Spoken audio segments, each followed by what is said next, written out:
কি স্বাদের ভর্তা, এই ভর্তা পেলে আর কিছু লাগেই না।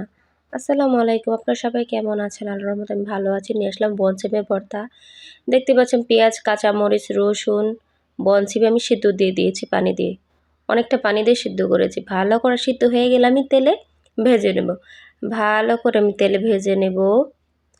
নেড়ে চেড়ে একদম সুন্দর করে, দেখতেই পাচ্ছেন একদম লাল লাল করে ভেজে নিয়েছি। তারপরে রয়েছে একটা মজার বিষয়, যে কি চেপা শুটকি। আমি একটি চেপা শুটকি দিয়ে দেব। চেপা শুটকিটি এপাট ওপাট করে ভেজে নেব। তারপরে কিছু দিয়ে দেব ধনেপাতা, অল্প কিছু ধনেপাতা আমি একটু তেলে ভেজে নেব। প্রায় ভাজা শেষ। এখন আমি প্যানে তেল দিয়ে প্যানে চারিদিকে ঘুরাই নিলাম। এখন এখানে আমি আস্তে আস্তে মাছ ছেড়ে দেব। দেখতেই পাচ্ছেন আমি আজকে রান্নাবো পাঙ্গাস মাছ বাচ্চাদের জন্য ভুনা করব। আমিও খাবো, সমস্যা নাই, সবাই খাবো। পেঁয়াজ কাঁচামরিচ, মাছ ভাজা শেষ। পেঁয়াজ কাঁচামরিচ দিয়ে দিলাম জিরে, লবণ, একটু ভেজে নেব। ভেজে নেওয়ার পর দেব আদা রসুন বাটা।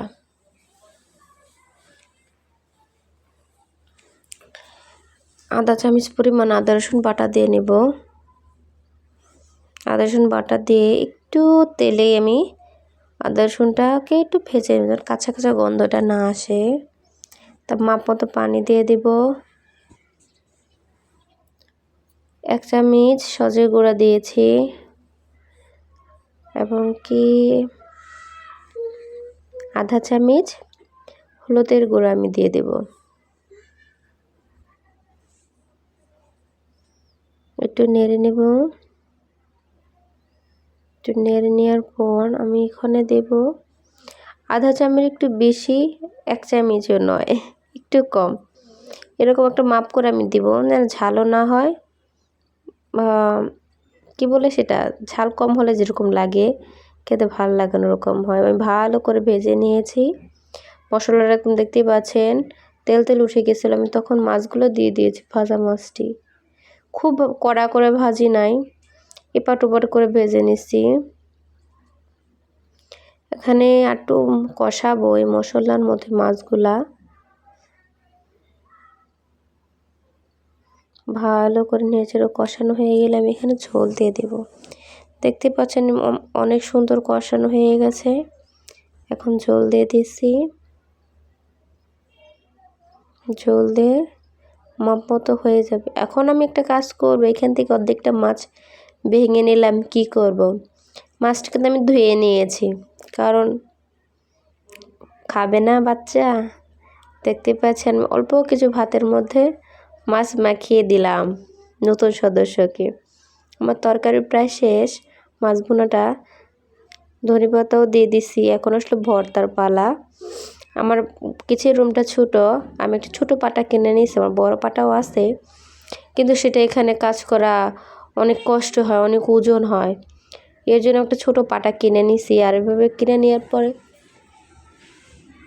নেওয়ার কারণে দেখতে পাচ্ছেন এইখানে কিন্তু একটা কারণ, আমি এখানে একটা জিনিস আছে, যেটা কি দেখতে পাচ্ছেন, আমি জিনিসটি বেশি ছোট মানে কুচি হলে ভিতর একটা পাতলা সাদা আবরণ দেখা যায় না, কিন্তু একটু বড় হলেই দেখা যায়। আমি এটা আগে ভাজার সময় ভেঙে নিলাম না, তখন আমি ভেঙে ওটা বের করে ফেলছি। কিছু একটু ছিল, আমি ওটা ফালাই নিছি। প্রথমে আমি এইগুলা আপনার বনসিমগুলোই বেটে নিছি। এখন আমি এখানে একটা চেপা শুটকি, তারপর ধনেপাতা ছিল, সবই সামান্য পরিমাণ। আর ওই দেশি ধনেপাতা ছিল, অল্প দিলেই সেই স্বাদ। আর একটি চেপা শুটকি দিয়ে তো মানে ভর্তার স্বাদই অন্যরকম হয়ে গেলো। কে যদি আরেকটা দিতে মন চায় দিতে পারেন, সমস্যা না। আমি একটিই দিছি, কারণ যত আমাদের ঘরে ভর্তা খাওয়ার মানুষ কম। আমি বানালে আমার 2 দিনে এই ভর্তা ফুরাবে না, আমি একাই খাবো। বাচ্চারা তো পছন্দ করে না ভর্তা। তো এটা আমি ভালো করে বেটে নিব। বেটে নেওয়ার পর বাটা হয়ে গেছে। এখন আমি যে কাঁচামরিচ, রসুন, এখানে আমি ছোটো ছোটো 2টা দেশি মানে রসুন দিয়ে নিয়েছিলাম। একটি পেঁয়াজ দিছি আর কাঁচামরিচগুলো দিছি। যদি কেউ মনে হয় না রসুন আরও দিতে পারেন, আর এবার ঝাল বেশিও হয়নি, কম হয়নি, মিডিয়াম রাখছি। কেউ যদি মনে হয় আরও ঝাল খাবে আরও মরিচ দিতে পারেন, যদি মনে হয় না আমি আরও ঝাল কম খাবো মরিচ আরও কমিয়ে দিতে পারেন। আমি এটি ভালো করে বেটে নেব। দেখতেই পাচ্ছেন রসুনগুলো। আমার তো যখন আমি বয়স দিতেছিলাম বাটাবাটি দেখা আমার জিভলায় তখনই পানি চলে আসছিল।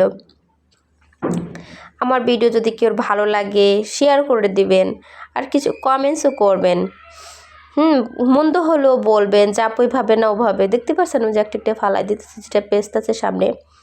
ভালো হলেও বলবেন, খারাপ হলেও বলবেন, কমেন্টস করবেন আর কি।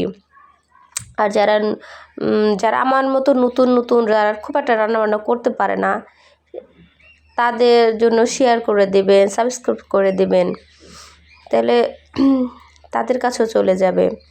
আর আমার ভর্তাগুলো আমি উঠায় রাখছি, কিছু ছিল আমি পাটায় মেখে নিছি। দেখতেই পাচ্ছেন বেশি মাখি নাই, আমি বাচ্চাকে একটি দিলাম, দেখতে পাচ্ছেন। সবাই ভালো থাকবেন।